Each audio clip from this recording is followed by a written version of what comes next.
Start. महोदय, जरूरत इसीलिए सगुण और निर्गुण कविता को उसकी समग्रता में भीतर तक ठाहने और पहुँचाने की है विराम। इसी क्रम में इन भक्तों और संतों के अंतर्विरोध भी हमारे सामने आते हैं। उनकी शक्ति और सीमा हमारे सामने उद्घाटित होती है विराम।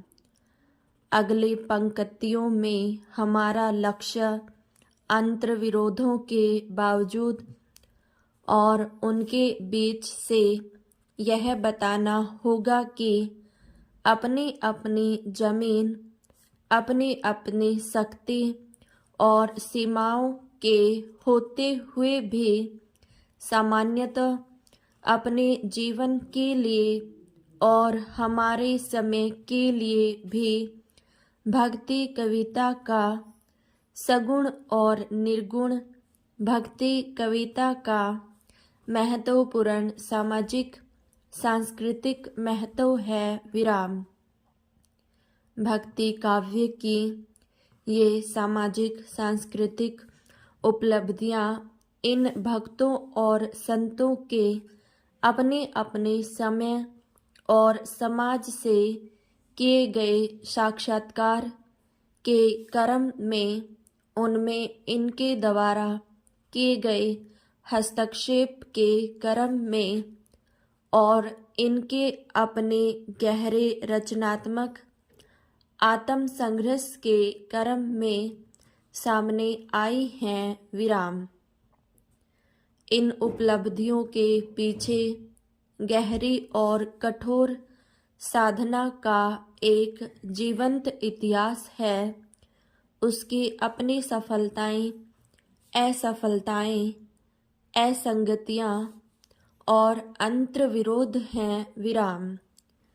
कुल मिलाकर वे हमारी मूल्यवान विरासत हैं विराम। आइए अपनी इस विरासत का हम खुले मन से जायजा ले विराम। पैरा। भक्ति काल और भक्ति काव्य की चर्चा करने वाले सभी विद्वानों ने उस युग को सामाजिक और सांस्कृतिक संक्रांति का युग माना है विराम। जिस युग में निर्गुण संत और सगुण भक्तों की वाणी मुखर हुई और जिसे भक्ति काव्य कहा जाता है, उसका उद्भव संभव हुआ विराम। इस संक्रांति का मुख्य कारण भारत के सामाजिक सांस्कृतिक जीवन में इस्लामी धर्म मत का आगमन और प्रसार था विराम।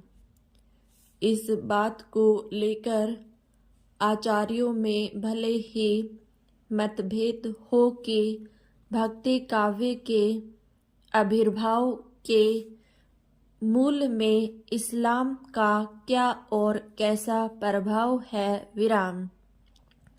जहाँ तक चले आ रहे भारतीय समाज का सवाल है, यह सब स्वीकार करते हैं कि इस्लाम के आगमन ने उसे एक गहरा धक्का दिया विराम।